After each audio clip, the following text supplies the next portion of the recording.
के भंवर में उलझी नियति। बच्चों के साथ साथ अपना भी ख्याल रखना। हाँ हाँ, तुम मेरी फिक्र मत करो, या मैं बाबूजी के हाथ का खाना खा खा कर ना मोटा हो रहा हूं। वो जब तुम यहां आओगी ना तब तुम्हें बताऊंगा। चल बाय, ख्याल रखना अपना। क्या कह रही थी बड़ी? माँ वही जो पहले कहती थी।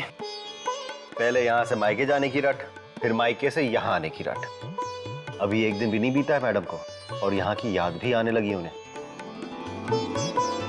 हर औरत की यही कहानी होती है समीर। जब ससुराल में रहती है तो उसे मायके की फिक्र सताती है और मायके पहुंच जाती है तो ससुराल की चिंता करती है। आपके साथ भी ऐसा ही होता है माँ? है तो सही, लेकिन अब इतना समय गुजर चुका है ना समीर कि अब मायके की उस तरह से फिक्र नहीं होती है। अच्छा समीर, ये अंबर को फोन करके पता करो कहाँ है। सुबह से वो नियति बच्चे को देखने गए हुए हैं, लौटे नहीं अब तक। पूछो कब तक आ रहे हैं।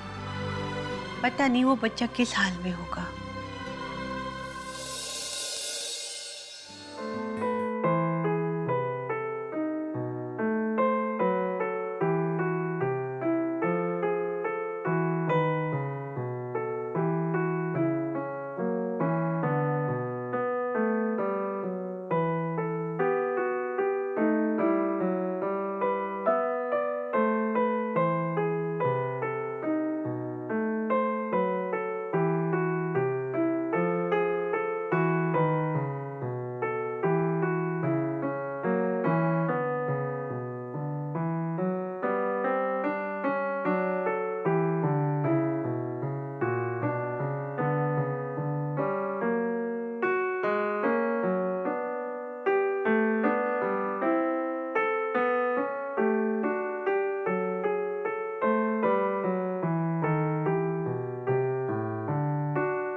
बहुत देर हो चुकी है, रोहन भी सो चुका है, अब हमें चलना चाहिए।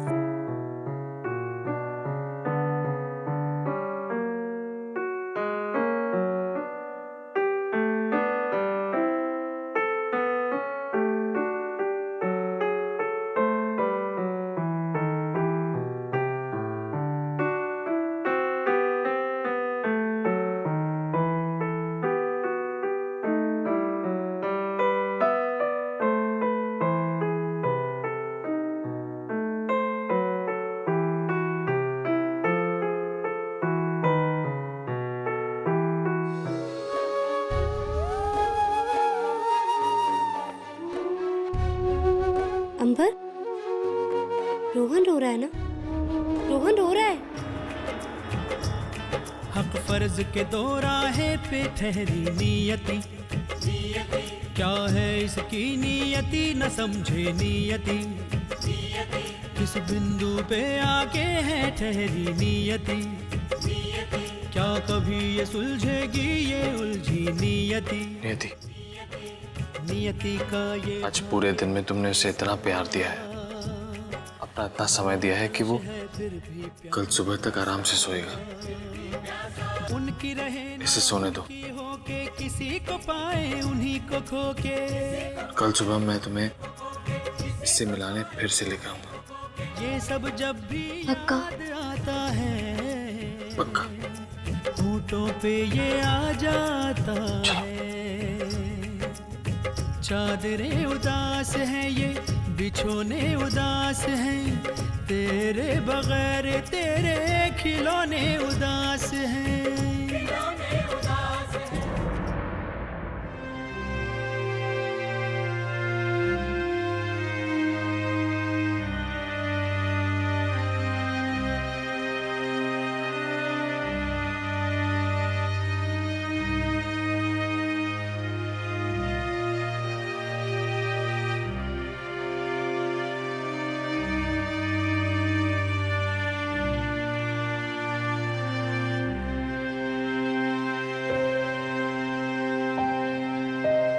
क्या सोच रही हो दिव्यानी? मैं छोटी और अंबर के बारे में सोच रही हूँ। देखो ना, सुबह के गए हुए अब तक नहीं लौटे, ना कोई फोन किया। उन दोनों को पता है कि मुझे टेंशन हो जाती है, फिर भी ऐसा करते। देवयानी, उन दोनों को तो अपना होश ही नहीं है। तुम्हारी छोटी बहू और बेटे को ममता का रोग लग गया है, पराये बच्चे की ममता का रोग। और अगर इसका वक्त पे इलाज ना किया गया तो वो लाइलाज हो जाएंगे। इसलिए हमें इसका इलाज अभी से शुरू कर देना चाहिए। अभी भी बात हद से निकली नहीं। आपको ऐसा लगता है? पता नहीं, शायद, लेकिन कुछ तो करना पड़ेगा। कुछ ना कुछ तो करना पड़ेगा। लेकिन ऐसे मामले में हम कर भी क्या सकते हैं? ये बहुत नाजुक सी बात है। नाजुक तो है, लेकिन करना तो हमें ही पड़ेगा। एक काम करो, तुम नियति को प्यार से समझाओ और मैं अंबर से बात करता हूं। क्या समझाएंगे हम उन दोनों को कि जिस छोटे बच्चे में उनकी ममता को पनाह मिल रही है, उससे मिलना छोड़ दे? हाँ, क्योंकि इसी में दोनों की भलाई है। और उस रोहन के लिए भी अच्छा होगा कि उस छोटे से बच्चे को ये झूठी उम्मीद अब और ना दिलाई जाए। मुझे नहीं लगता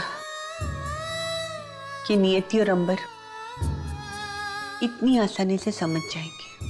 आसानी से तो नहीं समझेंगे देवयानी, लेकिन समझाना तो पड़ेगा ही। कम से कम इस बार मैं चाहता हूं कि मेरे बच्चों का दिल ना ही टूटे ना ही बिखरे। क्योंकि अगर रोहन के माँ बाप एक दिन अपने बच्चे को लेने आ गए तो फिर यही होने वाला है।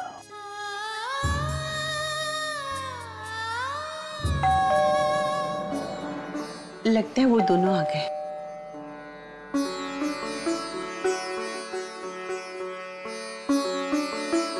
आजा आजा आजा। छोड़ा है दीदी को? अरे वो तो कब का, अब तक तो 2 बार उससे और 1 बार बच्चों से बात हो गई मेरी। पर मुझे नहीं लगता कि दीदी ज्यादा दिन वहां रुकने वाली हैं। वो तो हरदम की बात है, पहले जाने की जल्दी फिर आने की जल्दी। चलो अंदर चलो, आ जाओ। अरे तुम लोग कहाँ रह गए थे? कितनी फिक्र हो गई थी मुझे। कुछ नहीं माँ, हम लोग थोड़ी देर के लिए रोहन से मिलने चले गए थे। उसकी तबीयत काफी खराब हो गई थी। अरे क्या हो गया था रोहन को? कुछ नहीं माँ, जब मैंने उसे पुलिस स्टेशन में सौंपा तो उसने वहीं से रोना शुरू कर दिया था। पुलिस वाले उसे बाल मंदिर ले गए, जहाँ पर वो बस रोता ही रहा। पूरी रात रोया, इतना रोया कि उसे बुखार आ गया। बेटा, तो डॉक्टर को नहीं दिखाया उन लोगों ने? दिखाया डैड, लेकिन बुखार उसका तब उतरा जब मैं और नियति उससे मिलने पहुंचे।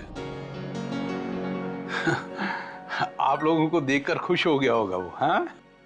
शुरू में तो थोड़ा सा नाराज था, लेकिन नियति ने उससे इतने प्यार से बात की कि उसकी सारी नाराजगी दूर हो गई और उसका बुखार भी उतर गया। और मम्मी जी, रात भर वो बुखार की वजह से सो नहीं पाया था। उसे सुलाने के चक्कर में थोड़ी देर हो गई। अगर नहीं सुलाकर आते तो पता नहीं, शायद पूरी रात रो रो कर फिर से बुखार चढ़ा लेता। इसलिए हम दोनों को थोड़ी सी। कोई बात नहीं बेटा। हम लोग सबके लिए बाहर से खाना लेकर आए हैं, चलिए चलकर खाना खा लें। अरे रास्ते से क्यों पैक कराया? आज तो इन्होंने भी ढेर सारा खाना बनाया है। मुझे फोन कर लेते, मैं बता देती। आज दिन का खाना डैड ने बनाया। हाँ भाई, तुम अपने डैड को क्या लल्लू समझते हो जो खाना नहीं बना सकते? जाओ, जाके मेरा खाना टेस्ट करो, फिर मुझे बताओ कि तुम्हारा होटल का खाना अच्छा है या मेरा खाना अच्छा है। जाओ। तो चलिए, आज फैसला हो जाए। अरे मैंने भी बहुत दिनों से बाप बेटे की बाकियों की जुगलबंदी नहीं देखी। आज तो मजा आएगा। चलिए। बताइए क्या खाएंगे? पराठा खाएंगे, नान खाएंगे? बैंगन का भरता। क्या बात है, क्या बात है, ये तो कमाल हो गया। दोपहर में बाबूजी ने भी बैगन का भरता बनाया और नियति भी बैगन का भरता ही लेकर आई है। अरे मुझे क्या पता था, मम्मी जी को बैंगन का भरता पसंद है इसलिए लेकर आई मैं तो। मुझे पता होता कि दिन में भी यही बना है तो मैं कुछ और ले आती। लेकिन मैं पनीर की सब्जी भी लेकर आई हूँ और बूंदी का रायता भी। आप वो खा लीजिए। बाकी का मेन्यू भी सेम है।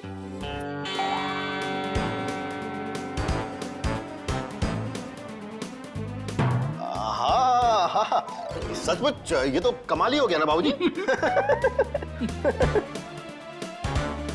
और सबसे ज्यादा कमाल तो इस बात का है कि घर के बने खाने में और होटल से लाए खाने का टेस्ट सेम कैसे? अच्छा, मैं टेस्ट करके तो देखूं जरा।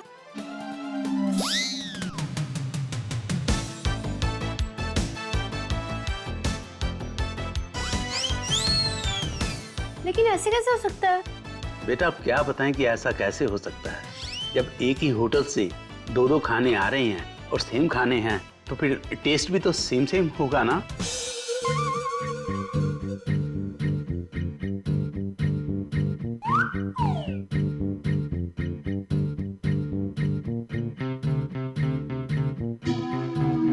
क्या?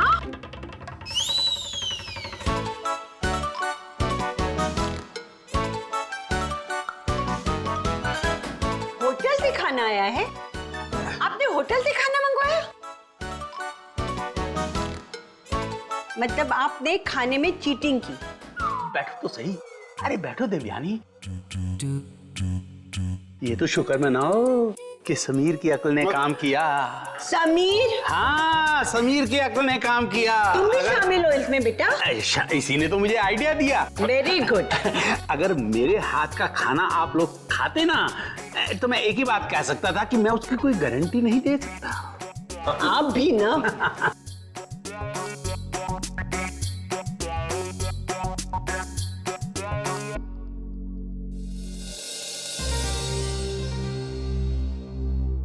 क्या हुआ अंबर बेटा? क्या कहना चाहते हो? मन में जो बात है अगर वो फांस की तरह अटकी रहे तो उसे बाहर निकाल देना चाहिए।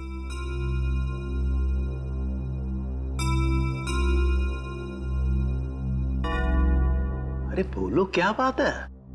क्या हुआ? क्या बात? डैड, हमने अपनी जिंदगी का सबसे इंपॉर्टेंट डिसीजन लिया है।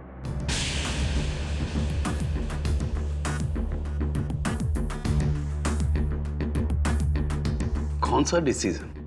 हम लोग रोहन को लीगली अडॉप्ट करना चाहते हैं।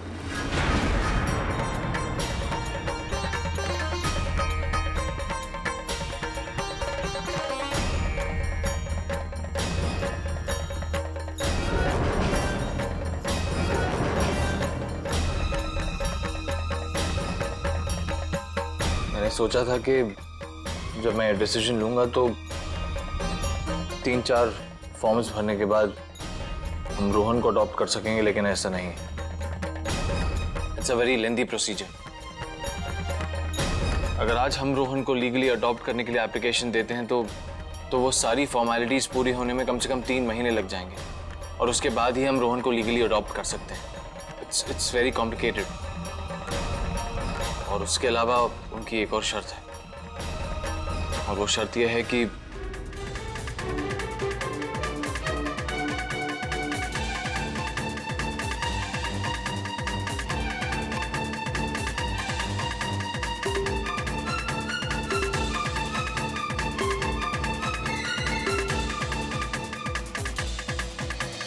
देखो बेटा, विचार तो नेक है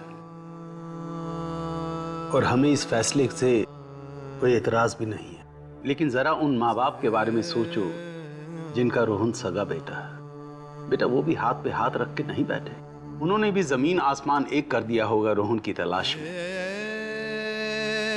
इसलिए मेरी तुम्हें यही सलाह है कि तुम थोड़ा सब्र करो। वो कहते हैं ना, तेल देखो तेल की धार देखो, वरना बेटा ऐसा ना हो कि ये 2 दिन का लगाव तुम्हें कहीं का ना रखे।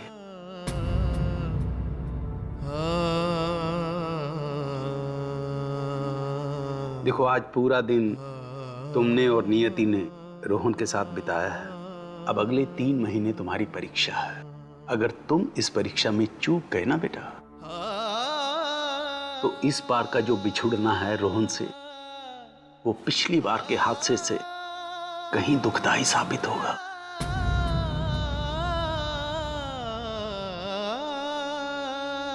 तुम्हारे लिए ही नहीं, रोहन के लिए भी।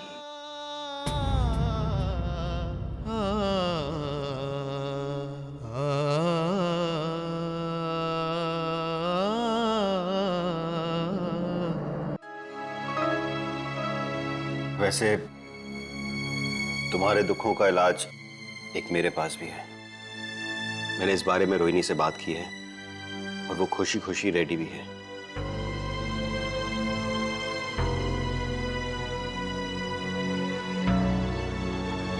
अगर तुम लोग चाहो तो मैं बताऊं?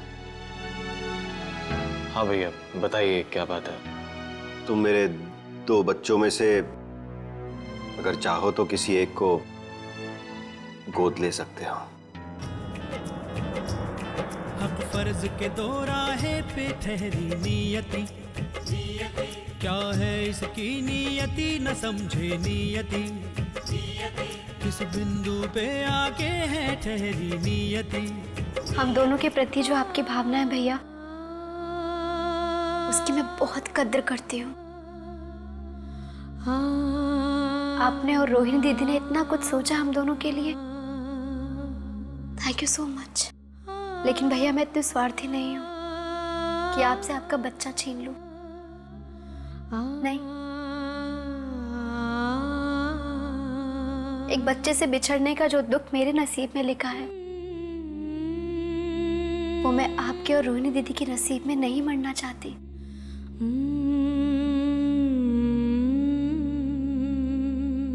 ये सच है भैया कि रोहन से इन 2 दिनों में हम दोनों को बहुत लगाव हो गया है। उससे बिछड़ना हम दोनों की जान पर आ गया है। माँ की ममता को जीवन देने के लिए मैं 3 महीने तो क्या 3 साल भी इंतजार कर लूंगी।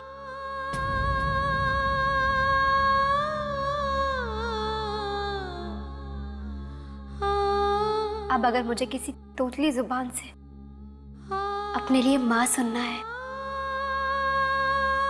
तो वो रोहन से ही सुनना है।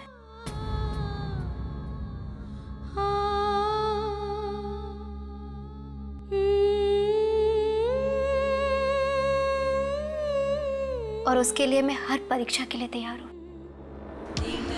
छोटी, सोच लो, क्या वाकई में तुम हर परीक्षा देने को तैयार हो?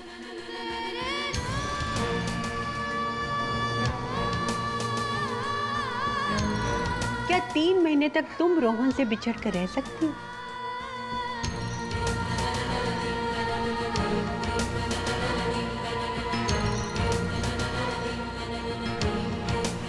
जी मम्मी जी, इतना कंट्रोल तो है मुझ में। और फिर 3 महीने होते ही कितने हैं, यूं जल्दी से निकल जाएंगे।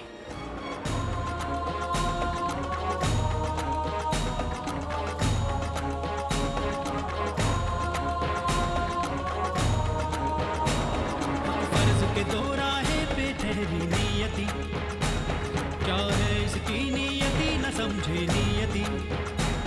हक फर्ज के 2 राहें पे ठहरी नियति, क्या है इसकी नियति।